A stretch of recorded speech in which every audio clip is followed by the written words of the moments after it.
Hello and welcome to my interview segment. I'm Joseph and today I will be interviewing Stoker Wyzorek. We will discuss his music career. All right, here he is. All right, let's get started with the first question. What message are you trying to convey with your music and who is your target audience? So, when it comes to the music that I'm making, I would say it's more of just things that are coming up in my life and stuff. Sometimes it could be what's going on in the world and sort of my reaction to it in terms of making the music, or just playing something as simple as a few notes can really spark that. And the audience that I'm trying to really get. I have yet to find out that audience because, of course, I'm not that popular yet. But the audience, uh, any pretty much whoever comes across my music, but I'm sure it'll get more defined thereon. I know it's important to have an audience whenever you're making the music, so that's definitely something I will look into, and that's a very good question. Um, but I would say people around my age, people who are into music and things that um, can be described through music, such as with the guitar and singing. Okay. How did you come up with, actually, wait, that might have actually just been answered. Yeah, that was just answered. So, Can you who's repeat your that, please? biggest support? What? Can you repeat that, Um, please? no, I actually just realized that you kind of answered the question I was going to ask. The next Okay. one. So I'll go on to the next one. Who's your biggest support when it comes to music? I would say it'd be my mom. She's probably she says she's my number one fan, probably because she's my only fan, which is kind of funny. But I'm so grateful for that either way. Uh, Now I don't know if anybody else is a fan. I'm sure if whenever college ends, I'll be getting that support from more than just the family. Okay. When did you start telling people about your songs? It was like back in my sophomore year of high school. I wrote the first song it's called "Find You," and you've heard it. Uh, then I started telling people about, oh, I wrote this song, and so I tried to um, premiere it by going to perform at a coffee house that I had in town with a religious group, where all of the kids from my school and from the school district and all around, even people who were homeschooled, would come there. And I played in front of almost 100 people inside this tiny venue in this barn. And uh, yeah, that's basically kind of leading off of that.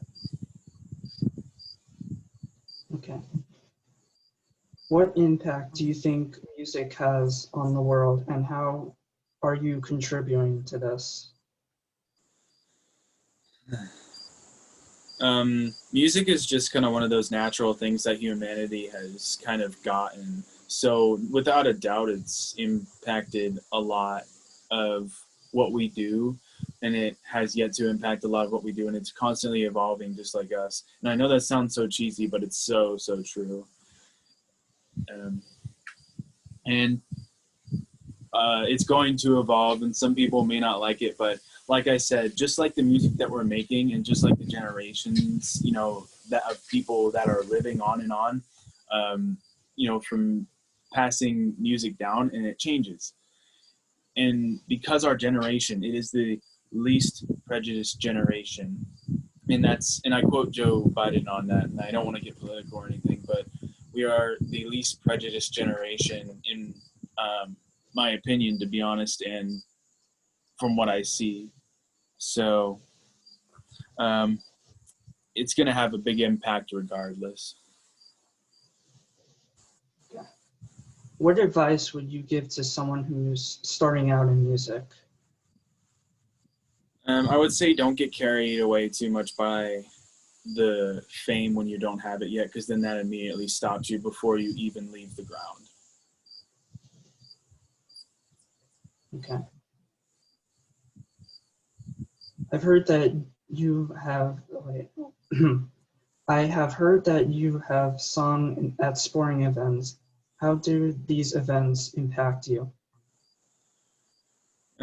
So like these sporting events, you definitely witnessed one of them whenever I sang for them. They've impacted me by giving me confidence, because they are opportunities that I've taken to sing in front of larger amounts of people for something much greater than me. And it's such an honor to do that. So the only thing those things really do for me right now is the confidence, just so I can get that last bit of nerve out of my system. And it's worked. And I assume it's good to be nervous in those times too, but to sort of get that filter, to sort of really clean that filter of being nervous and being excited and wanting to do it and hyping yourself up.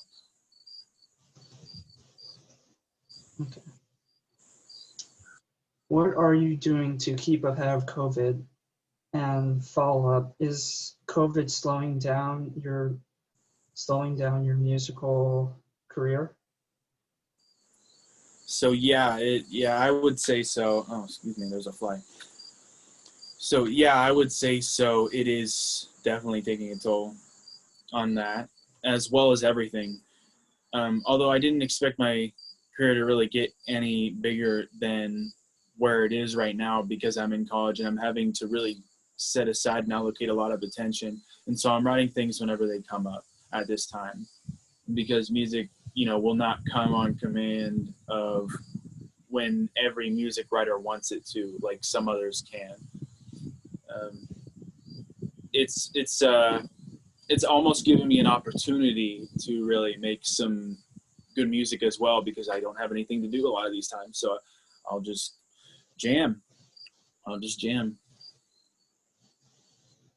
Okay. What is the greatest tool you can use when editing and posting music?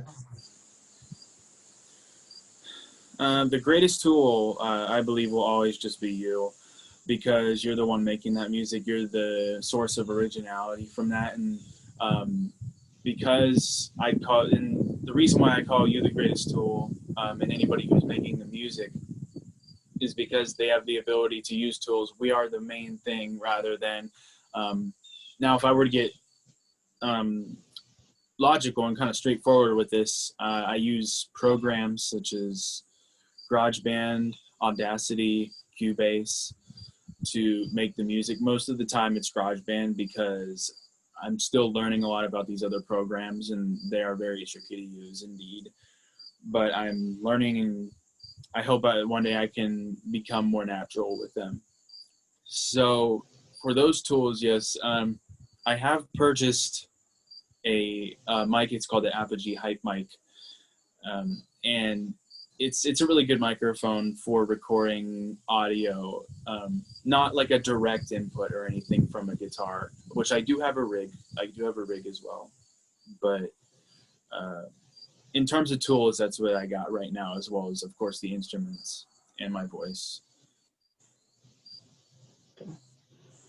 What piece of music are you most proud of? That's a really good question, because if I were to just get it out there right now, I would say the song Find You. It just has a really unique melody. It's the most clean slate of what I have written, and it's not the first either. I've written a few songs even before that, but it's one of the earlier ones, interestingly enough. And I try not to let success make me feel that was the best that I've written, because I believe also that some of the songs I'm writing now, I'm starting to learn more about why on earth did I write what I write back then that sounds so good, and why can't I do the same thing now? Okay. What other skills do you possess? Follow up. How do how do you incorporate them into what you do? Just the skill of realizing what's original, and also not trying. And repetition is good, but repeating too much—that's a big taboo, a big violation of the normalcy of music. I guess I'll say it like that. But let me see. Can you repeat the question, please? Okay.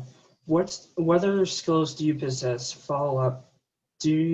How do you like incorporate them? I'll put it in a different way. How do you like incorporate your other skills into music? Okay. So if in that helps a lot. Thank you for elaborating. The skills, I would say, whenever I utilize them, I try to utilize them the same way as I would before I knew a lot of what I know, as well as combine that with what I already know. And it's really hard to describe it more than that, because that all comes back to originality. What I was talking about is when you learn almost too much in a way. This is just my opinion, but it kind of really picks off at your musical self-esteem, if you want to say it that way, or just the integrity of how you write things. And so let me think. So whenever it comes to writing the actual music, it may not sound the same. It may not be as good. It may be better if I'm lucky. But usually it comes down to just being organic with the music and really understanding what the heck you're trying to do with the sound. Are you trying to make it happy or sad or whatever? Are you trying to give a moment of clarity by pausing in your song, or hitting the notes quieter to make it, to give it a sense of importance?